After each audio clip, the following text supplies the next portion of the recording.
You're watching The 7 from WATE 6 on your side. Good evening, I'm Bo Williams, and welcome to The 7. Topping our Big 7 list for you tonight, no question about it, it's the weather. Storms have been popping up, soaking parts of East Tennessee. Here in Knoxville, the afternoon's gray skies turned extra gray just before 5 o'clock, and then it just opened up on us with a downpour and gusts of wind blowing the rain sideways, it seemed like, for a few moments.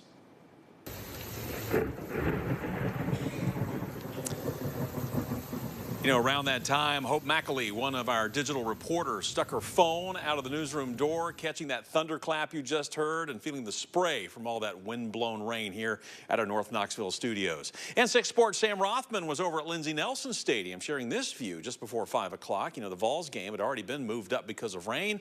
The first pitch was supposed to happen just a few minutes after the video that you're seeing here was recorded. First pitch was moved back to 5:15, then 5:30, then to 5:50. It's now on a rain delay, we understand. We will have highlights of the Vols matchup with Belmont. That's coming up for you tonight at 11 o'clock. Hopefully they'll be able to finish this one and get it in. Well, the rain causing more changes. Adult softball games were canceled at Caswell Park. City of Knoxville youth baseball and softball games called off. Also, Jazz on the Square had to be moved from Market Square to indoors at the Emporium building. That event, by the way, just got underway with the Vance Thompson Quartet playing for free until 9 o'clock tonight, so you can still check it out. And WATE 6 on your side viewers shared their view of the storms as well. Here's video of a downpour in Corryton. This was posted to Ken Weathers' Facebook page by Maggie May. Thank you, Maggie, for that video. And let's pull up the TDOT SmartWay camera system for a look at the roads around East Tennessee right now. What you're looking at here is a view of right around Hall of Fame, Summit Hill area, James White, part of it also in that shot.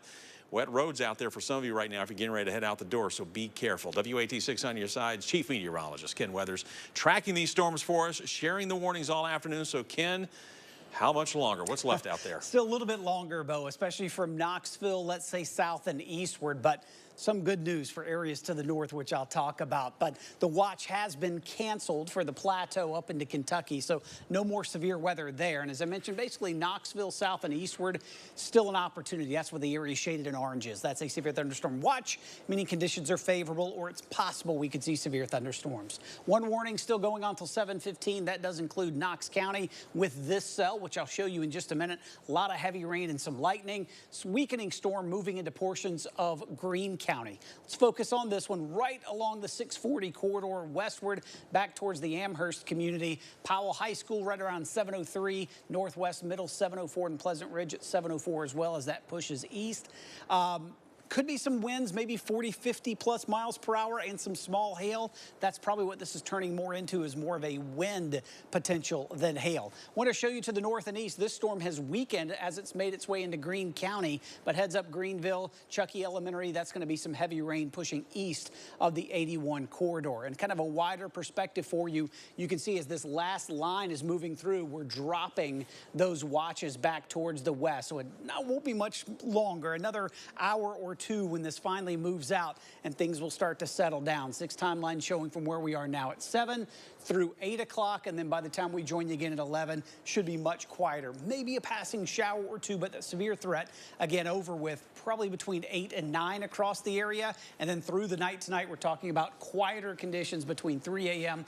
and 7 a.m. Just a cloudy start to our Wednesday. But things improve by Wednesday afternoon. I'll talk more about that coming up in a minute, Bo. All right, Ken, thank you. We really hear it coming down here at our studios. All right, next on our Big 7 list for you, deputies' account of trying to stop a wrong-way driver. Fellow drivers have been calling 911 about a car headed westbound in the eastbound lanes of I-40 through Jefferson County. Those terrifying moments caught on dash cam video. Now, other officers tried to stop the car, but it was Sergeant Ryan Payne who caught up with the wrong-way driver and then used his own cruiser to execute a spin-out. I attempted the first pit maneuver.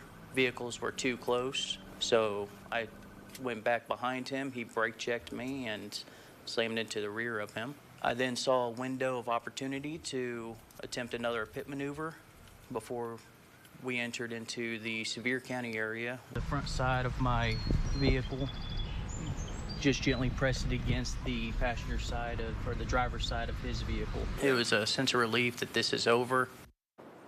Well, I can only imagine. Amazing video, though. You know, Sergeant Payne says the Sheriff's Department goes through monthly training on how to deal with these types of situations, but he didn't think he would ever have to actually use it. Now, luckily, no one was hurt in this encounter. The driver, 33-year-old DeAndre Lloyd, was taken into custody and faces charges of DUI, reckless endangerment, aggravated assault, evading arrest, plus gun and drug possession charges.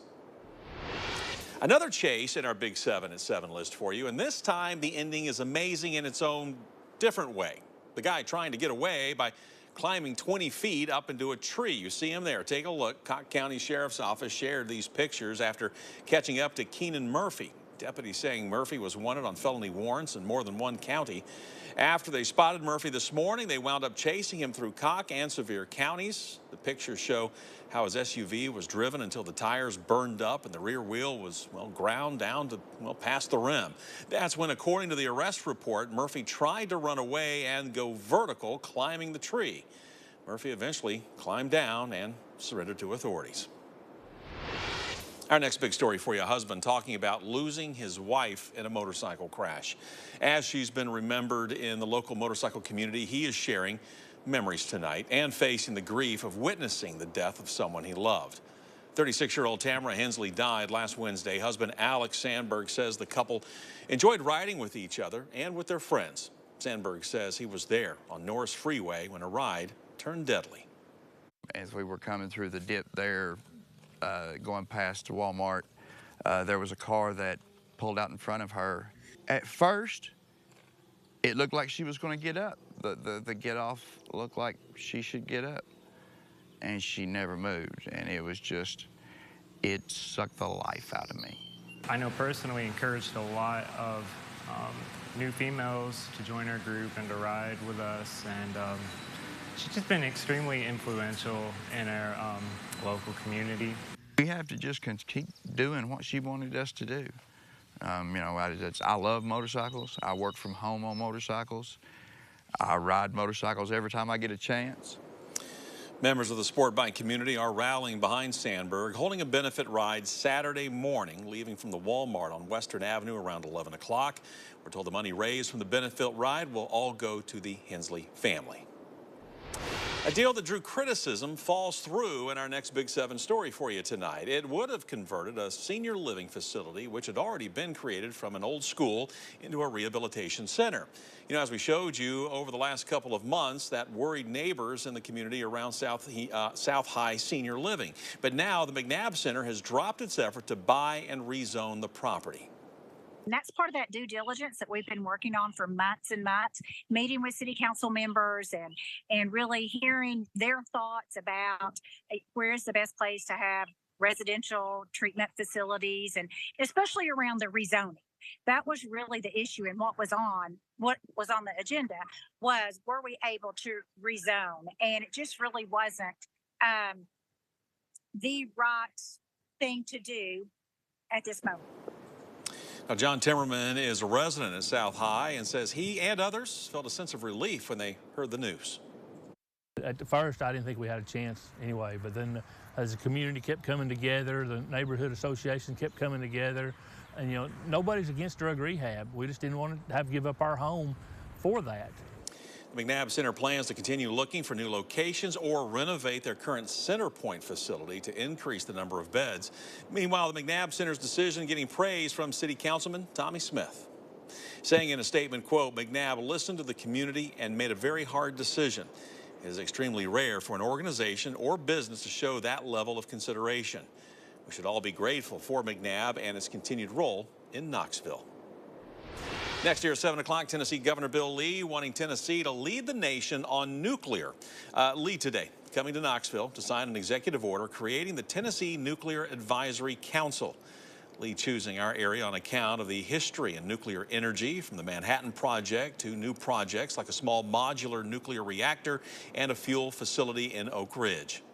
Nuclear Advisory Council will consist of 15 members, including members of the Lee administration, the Tennessee General Assembly, Tennessee's congressional delegation, and key nuclear industry stakeholders. And wrapping up our Big 7 list, firefighters forced to move, but it's only temporary for the crews at KFD Station 6 in the Burlington community, a station with 87 years of history. Firefighters were told recently, well, had to stop parking fire engines and other vehicles inside because of cracks in the walls and the floor settling. So for now, Engine 6 Her Station 6 will be moved to Fire Station 16 on Asheville Highway, less than 2 miles away. But we're not leaving. We're here in the heart of Burlington. We have been for many years. We have no plans to leave the Burlington community. The service should be very close to the same that people have always seen in Burlington. We have no plans of leaving this community. As a matter of fact, we want to look at trying to stay right where we're at if we can. If not, building something else very close by to where we are right now. As a matter of fact, right now, the city and fire department are waiting for more information on the structure issues before any next steps are taken.